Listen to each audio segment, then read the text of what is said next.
c'est chez moi. Je suis navré. La course, on court tout le temps. On est dans cette société qui nous fait courir. Et j'aimerais néanmoins que nous prenions une pause. Une pause pour poursuivre les encouragements que cet envoyé, Paul, disciple de notre maître, avait écrit au bastion de Colosse. Et une lettre qui nous est aussi adressée. Ce que je vous propose, c'est nous allons en lire une première partie et puis on lira au fur et à mesure puisque la lettre est assez longue.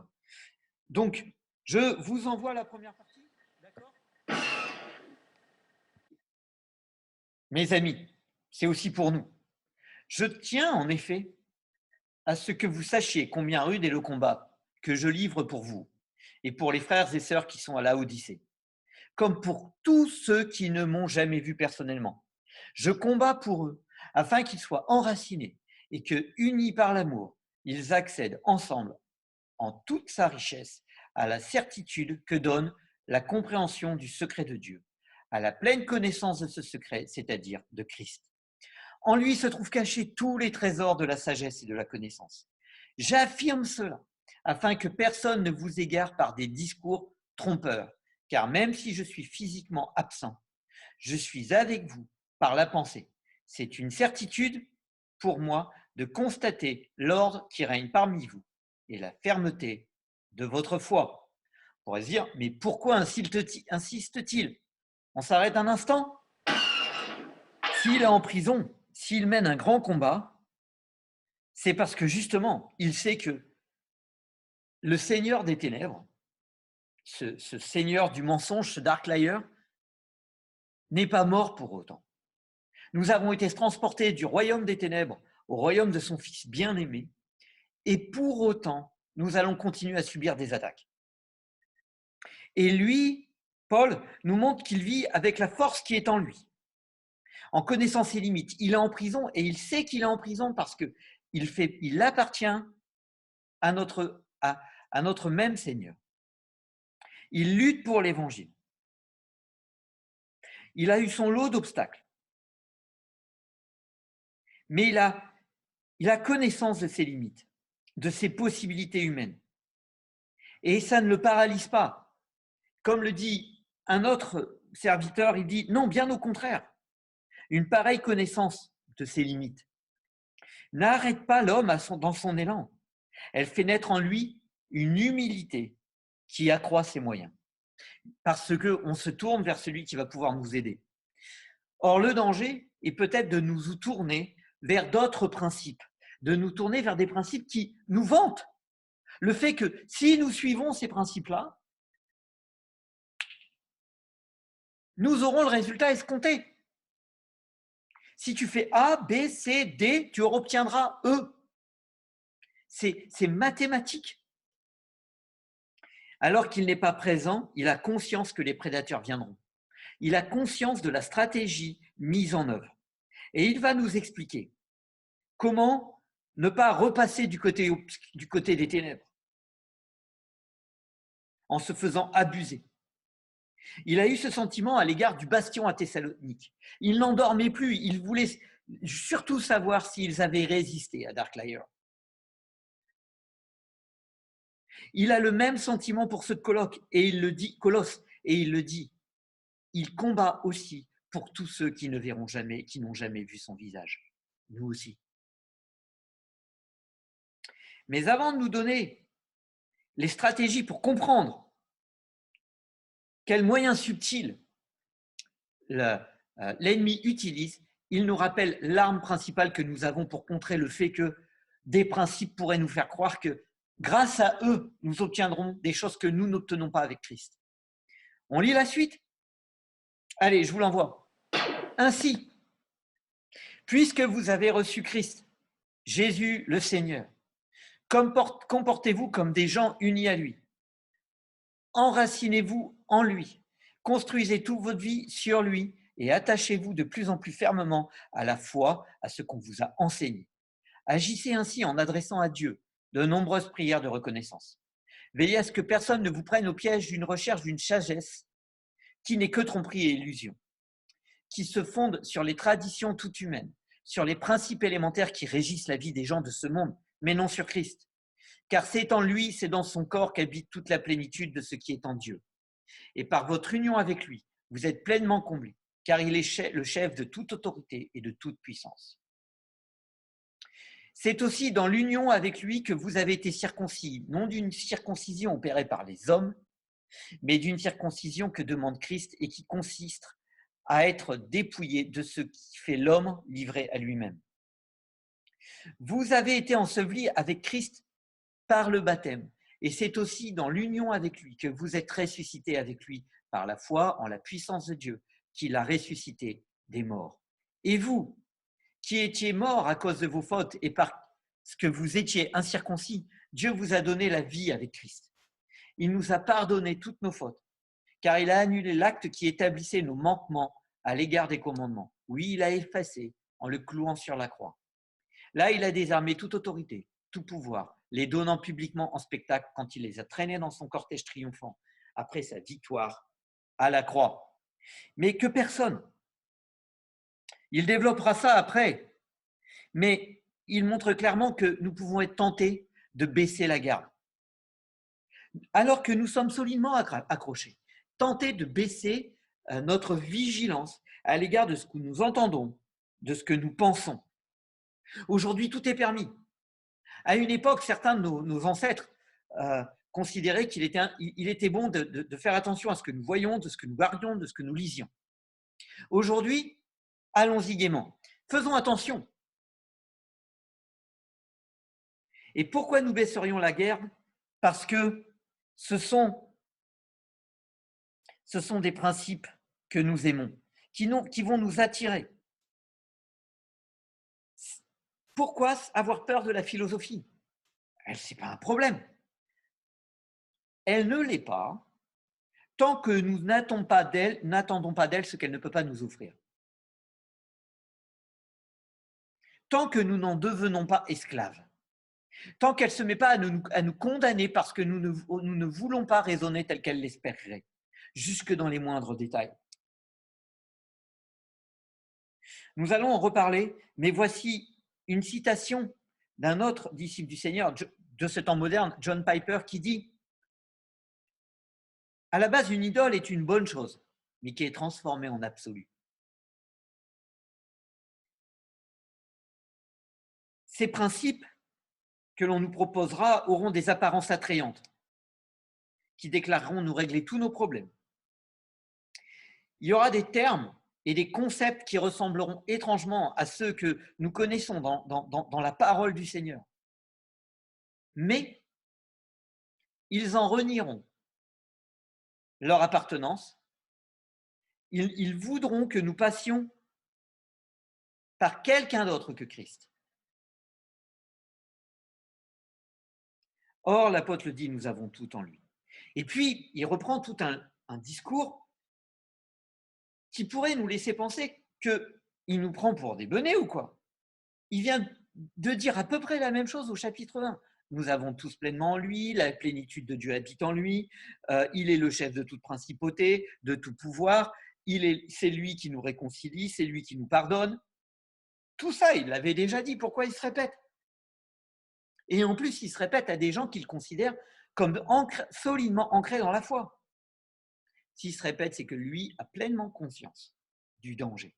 Et que même si ça peut nous arriver, nous dire, bon, on va passer cette partie-là, parce qu'il l'a déjà dit. Non, il annonce deux informations qu'il n'a pas dit. Que ces principes, il a montré ce qu'il valait à la croix. Ce sera bon de vous poser la question, mais qu'est-ce que Jésus a cloué à la croix? Qu'est-ce qui reste vraiment à la croix? Et la deuxième chose, c'est, il dit qu'il a mis à nu ces principes. En quoi a-t-il mis à nu tous ces principes? Je vous donne quelques clés, mais à mon avis, ce n'est vraiment pas limité à ça. Par le don de sa vie, il a montré la limite de l'égoïsme. Par sa résurrection, il montre que le corps n'est pas le problème de fond. Par son obéissance, les désirs conscients et inconscients sont vaincus parce que lui montre qu'on peut.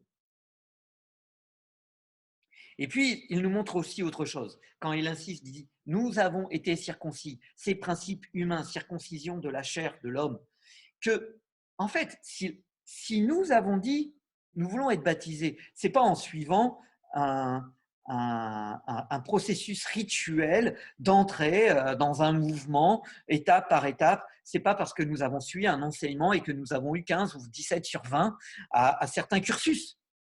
C'est par la foi que nous allons vers le baptême.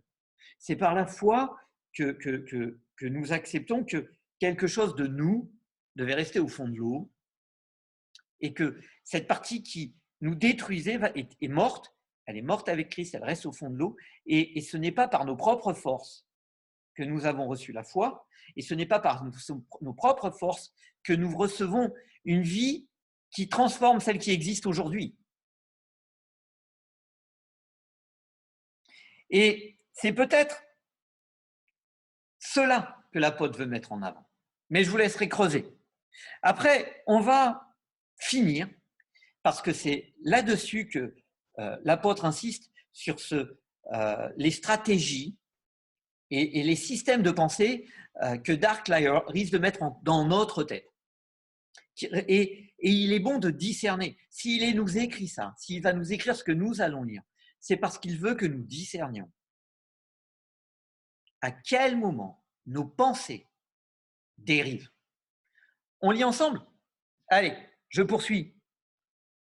C'est pourquoi ne vous laissez juger par personne à propos de ce que vous mangez ou de ce que vous buvez. Donc je vais boire, tiens, comme ça, et qu'on ne me juge pas. C'est la boisson du Jedi. Au sujet de l'observance des jours de fête, des nouvelles lunes ou des sabbats. Tout cela n'est que l'ombre des choses à venir. La réalité est en Christ. Je prends une pause. Il ne dit pas que c'est nul, il dit que ce n'est que l'ombre, que le reflet. Et il vaut mieux aller chercher la vérité plutôt que le reflet de la vérité. Ne vous laissez pas condamner par ces gens qui prennent plaisir à s'humilier et à s'adonner à un culte des anges. Ils se livrent à leur vision. Ils s'enflent d'orgueil sans raison. Ils se poussés par leur pensée toute humaine. Ils ne s'attachent pas à Christ qui est le chef, la tête. C'est lui, le corps c'est de lui que le corps tout entier tire sa croissance comme Dieu le veut, grâce à la cohésion et à l'unité que lui apportent les articulations et les ligaments. Alors, on va poursuivre.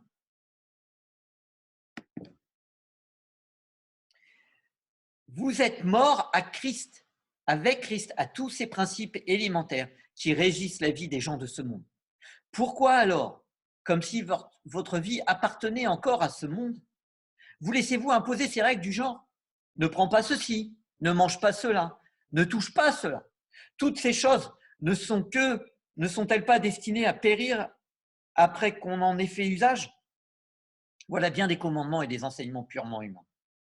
Certes, les prescriptions de ce genre paraissent empreintes d'une grande sagesse, car elles demandent une dévotion rigoureuse, des gestes d'humiliation et d'assujettissement du corps à une sévère discipline. En fait, elles n'ont aucune valeur, sinon pour satisfaire des aspirations toutes humaines. Honnêtement, on se demande si ce texte n'a pas été écrit avant-hier. Il nous dit que il peut même y avoir des gens qui utilisent des prétextes d'humilité, des préceptes d'enseignement humain, une apparence de sagesse, de connaissance, des cultes volontaires, la rigueur pour le corps. En général, on aime bien les gens qui montrent qu'ils font des efforts incroyables. Vraiment, lui, il se lève à 5 heures du mat, il se couche à minuit, il dort que 5 heures par nuit pour prier 3 heures. Tant mieux s'il le peut. Mais ce n'est pas un dogme de dormir que 5 heures par nuit. Rappelons-nous néanmoins, avant que je poursuive, que c'est l'usage que l'on fait des choses qui est mauvais, peut-être probablement pas la chose en elle-même. Les anges existent. À aucun moment, Dieu ne nous demande de nous agenouiller et de nous soumettre aux anges. Il nous demande de nous soumettre à lui et de vérifier, quelles que soient les révélations que nous aurions, si elles correspondent à ce que lui, le Seigneur, nous enseigne. N'oublions pas, Dark Liar se déguise en ange de lumière. Comment faire le tri? Il nous donne une liste, puis je vais vous en donner une autre. Il nous dit, ne te concentre pas sur ceux qui disent « ne goûte pas », contre ceux qui auraient l'idée que c'est ce que l'on mange qui va faire de nous des gens plus ou moins bons. La Bible ne nous demande pas de nous goinfrer non plus, mais il n'y a pas de restriction. Ne touche pas. Pour combattre ce corps qui serait le problème, il y a ce qu'on appelle à l'époque un ascétisme, c'est-à-dire un système de privation. Et il fallait se priver de plein de joies que Dieu avait créées. Ne prends pas pour lutter contre le matérialisme. Ce n'est pas la possession qui est dangereuse. C'est les sentiments qui vont naître d'un pseudo-pouvoir parce que je posséderai peut-être davantage. Et je voudrais vous donner déjà un principe qui régentait cette situation à Colosse. Colosse, c'est dans l'environnement géographique grec, et même si c'est 4 siècles après Platon, ils étaient encore empreints de cette philosophie de Platon, c'est-à-dire les rapports sexuels seraient mauvais, tout ce qui est bassement matériel serait mauvais. Les travaux intellectuels étaient vus comme beaucoup plus dignes que les travaux manuels, ce qui signifiait une chose: celui qui faisait des travaux manuels était asservi à celui qui avait les diplômes. Maintenant, heureusement, notre regard dans notre pays est fortement influencé par cette philosophie. Même inconsciemment. Est-ce qu'on n'entend pas parfois oh, moi, ça va pour moi ce travail, mais mon fils, je veux qu'il ait quelque chose de meilleur. C'est surprenant. Il y a déjà un piège là-dedans. Une autre façon de penser, c'est que s'il y a des pauvres, c'est que les riches ne partagent pas assez. C'est la conséquence. C'est un raisonnement marxiste, c'est le capitalisme, c'est lui le coupable. Parce qu'il est forcément avare, qui refuse de partager les moyens de production avec les gens. La solution, un système totalitaire. Le scientisme. Voici ce qu'écrit un résistant qui a fait des études de philosophie, mais il est quand même résistant, et il est bien de connaître l'ennemi. Il écrit ceci: ayant pris place du prêtre médiéval, le scientifique revêtu de la blouse blanche de l'autorité dispense la connaissance qui mène au salut. Le péché originel n'est plus la désobéissance à Dieu, mais l'ignorance, l'erreur, l'irrationalité. Le manque de connaissance est la racine de tout mal. C'est pas vrai, hein? Toutes nos connaissances sont imparfaites, nos connaissances sont limitées. La science est une bonne chose. Le scientisme, moins. Ici, le mal, c'est l'absence de connaissance. La solution, en avoir plus. Le technicisme. Avec le succès du scientisme, le technicisme arrive et il transforme la découverte scientifique en pouvoir humain. Ainsi, si la science est bonne, le scientisme nous permet l'omniscience à la place de Dieu, celui qui sait tout. Et le technicisme, alors que la technique est bonne, nous nous en servons en ce moment de la technique, le technicisme, c'est la toute-puissance, l'omnipotence à la place de Dieu. Nous pourrions parler de nombreuses autres façons de penser. C'est un peu simpliste comme raisonnement. On met les raisonnements dans des cases et notre façon de penser est probablement plus complexe que juste une case ou une autre ou une autre. Il est probable que nous n'adhérions pas verbalement ni pleinement à l'une ou l'autre de ces pensées, mais nous en avons dans nos têtes. Ne nous leurrons pas et nous ne nous le laissons pas abuser par le Seigneur des ténèbres. Nous avons tous parfois le besoin de rejeter la faute sur quelqu'un. Comment détecter ça en nous? 3 questions, et c'est un disciple qui s'appelle Timothée Keller qui nous donne ces 3 idées. Il y a 3 questions à se poser. Selon moi, comment les choses sont censées être? Et pour répondre à cette question, une autre question peut-être. Elles sont toutes les trois entremêlées. Quand les choses ne vont pas, quel est selon moi le problème principal? Qui disent, pour moi, il y a un problème, c'est là. Et quelle solution j'ai envie d'apporter? Comment je vois le monde? Comment j'aimerais qu'il tourne? Pourquoi je crois qu'il cloche? Et qu'est-ce que je voudrais apporter? Alors, je sais que vous êtes tous des disciples du Seigneur, vous me direz, c'est le problème, c'est le péché, et puis voilà, c'est tout. Oui, c'est le péché, il n'y a pas de souci. Mais quand on a des maladies, ça vient du fait que notre corps est mortel. Ça vient de là. Ça ne nous dispense pas d'aller voir le médecin. Même si le médecin n'est pas tout puissant, nous pouvons aller le voir et puis faire un diagnostic. Quelles sont, au niveau du diagnostic, les façons de penser que nous avons qui peuvent nous pourrir la vie, qui font que nous nous sentons coupables parfois, qui font que nous allons nous sentir mal, pas bien, alors que c'est probablement, nous sommes soumis à des règlements auxquels Dieu ne nous demande pas de nous soumettre. On sait que dans ce monde, tout est détraqué et que nous avons à cœur d'être des protagonistes. Maintenant, je vous laisse réfléchir. Je vous dis à très bientôt. Je vous souhaite une bonne semaine.